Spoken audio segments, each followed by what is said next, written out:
Well, hello my YouTube friend. Today, as always, a totally unprepared, not even anticipated video actually, about a knife that I absolutely adore. Obviously, looking at the color, you can expect it to be probably my daughter's, and you would be right to assume so. So this is my daughter's knife actually, and we both it was almost offered by Master Ed Champ at the recent Paris Blade Show. I mean, recent was in September. Every year we meet with Ed Champ and with Bob Terzuola. We love these guys. My daughter is really fond for those gentlemen, and Ed is always really thoughtful. So on this one, I paid like, I don't know, $30 just for the heck of it.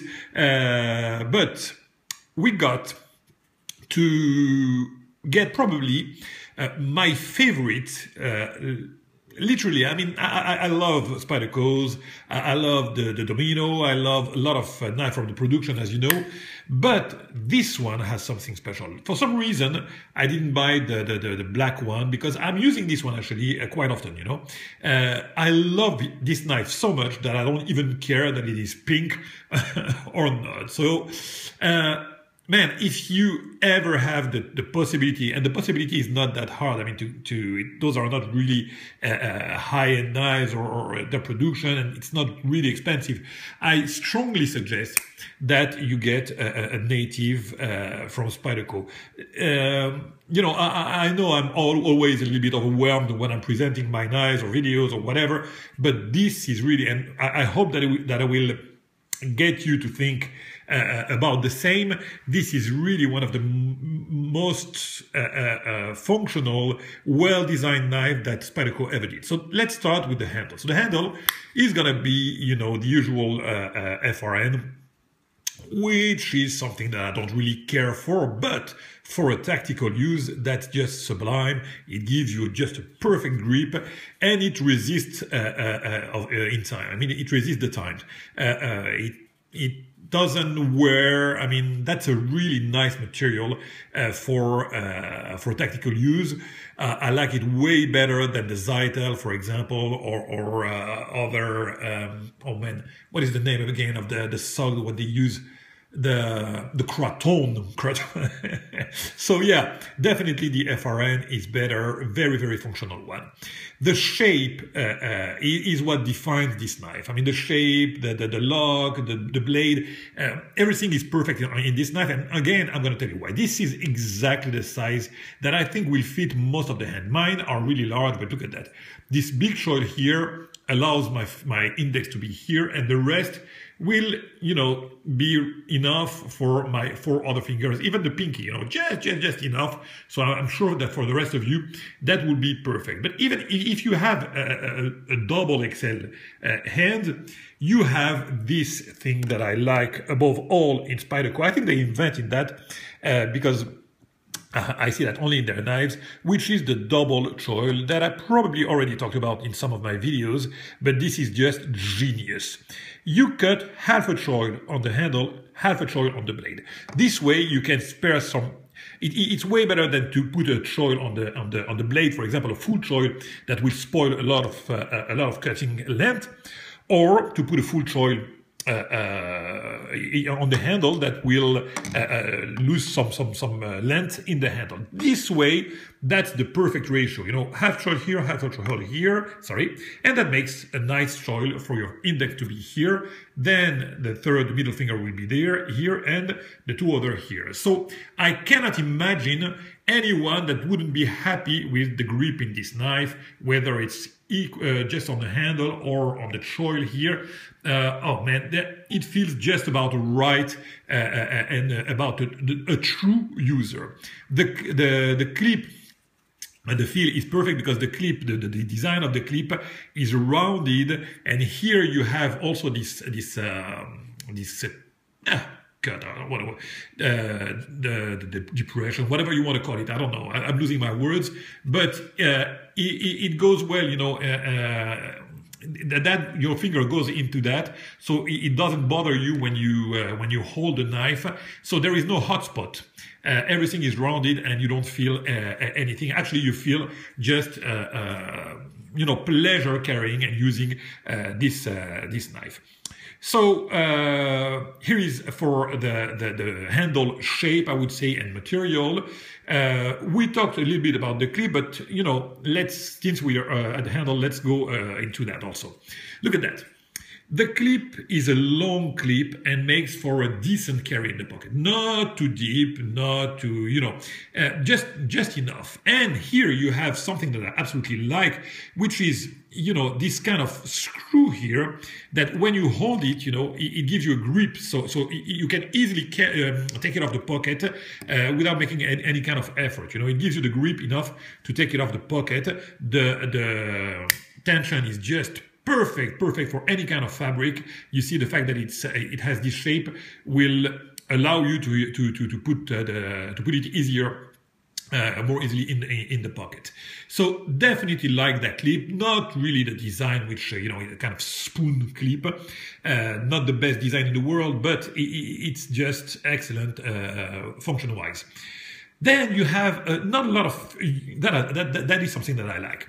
Not a lot of holes. I hate holes in knives, as you know, probably. I hate screws. I hate whatever. Look at that. I mean, here you have one big standoff screw that holds the knife, that holds the clip, that gives you the possibility to put a lanyard with the hole inside, and also that is beautiful. That's it. That's something that I adore also. Here, something that probably some of you won't really appreciate. You don't have any kind of screw. You can't mess with the pivot, but I'm telling you, this is not something that will happen. You won't need for that, but that's something that might be a disadvantage for some of you. Then the lock. Of course, here we have a lock back, which is one of the sturdiest lock backs out there. And this is something that I adore when you can, because something that I like above all is to use my knives with only one hand. So lock back for me is almost sometimes a hassle because you need to use your two hands to lock it. But for Spydercos, and especially for this one, when you have a lock back like that, you can use it with one hand, and it's funny. It's truly amazing and funny to play with that lock because you have this choil here. It's always secure when you put your index here and you disengage it. Look at that. I mean, even if I do it strongly like that, it will never hurt you. The blade will always, I mean, it's not hazardous. I'm not doing that to fool. I'm telling you, my fingers, they matter a lot to me. So I'm telling you something. If you put your index here in the choil and you even put it hard like that, it will never hurt you. The choil will fall right into the right place. So yeah, of course you can use it with one hand. Love the lock back. Then what do we have? This blade. Man, is that a crazy, insane blade. I mean, how often are you going to see in the production a blade with that kind of design? It's almost a compound grind. You have a flat here. Excellent. Then you have the main bevel, which about the function. Let's talk about the function. With a big belly here, you see that I used quite, and it needs probably to be resharpened anytime soon. So yeah, this big and nice bevel, almost, you see the grind lines, almost custom looking, really almost custom looking. I'm telling you that the finish is just excellent. Really, that's one of my favorite one, the design. Again, you have eyes, so I'm sure that you will agree.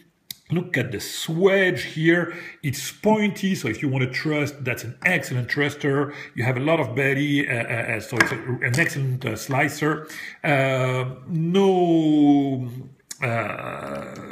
Oh, sorry, come on, man. No prying with this one, of course, because the tip is relatively thin. But again, that's one of the most perfect EDC. No need to pry for this one. So here you have also an excellent blade steel, CPM S30V. It's done in one of the two main places that I like Spyderco to build, which is Golden, Colorado. The other one would be Taichung, Taiwan. The deployment. So the deployment, probably one of the things that might annoy some of you guys.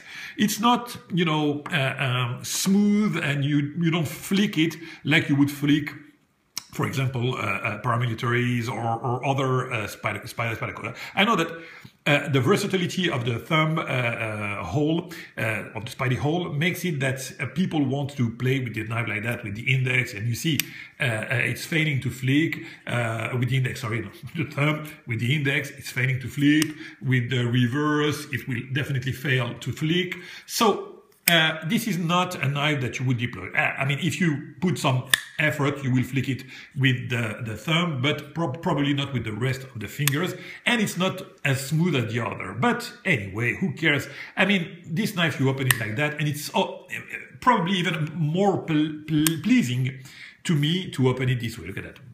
You feel the deployment in hand, and it's one way to open your knife, actually. And I mean, fondling a knife is one part of the game, and I'm telling you, there is not only one way to fondle knives. There are plenty of ways. So either for the lock, if you like to disengage a lock bar or whatever, you can have another pleasure, and yet very pleasing too, by playing with that kind of lock back here.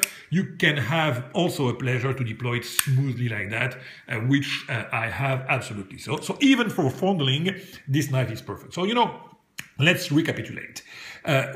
You've seen about what I said about the handle, how marvelously done it is. The lock, interesting. The hardware, interesting here. The blade shape, the blade steel, the way to play, to fondle this knife.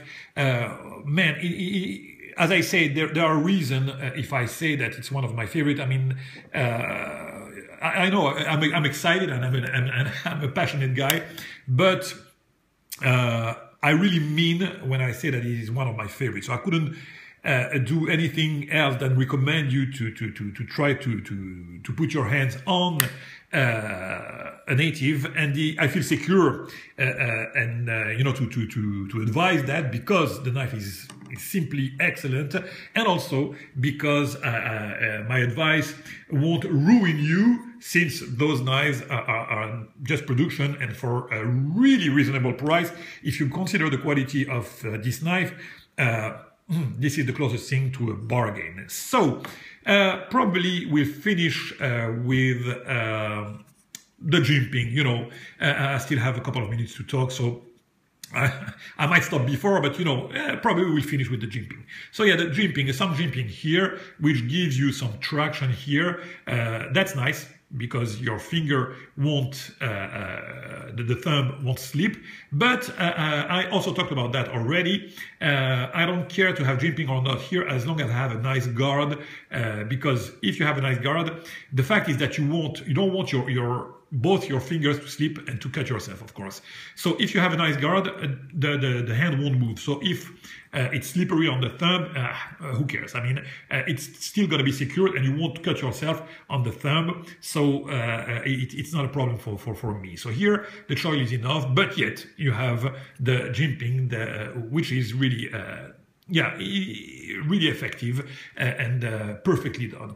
I have absolutely, and it's very rare that I wouldn't say absolutely, because the pivot would be something, you know, if I had to improve this knife, it would be the pivot, and probably give it a bit more of a smoothness, but that goes also with the lock mechanism.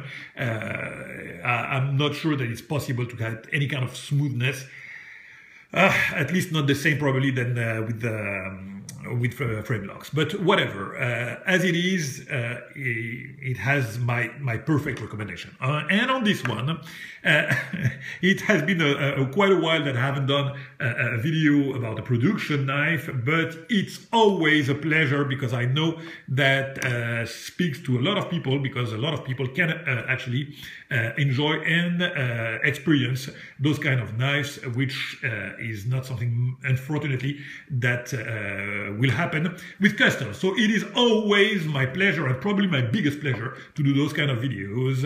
And on those notes, I'll leave it at that, and I'll catch you very soon for another video. Bye bye, my friends.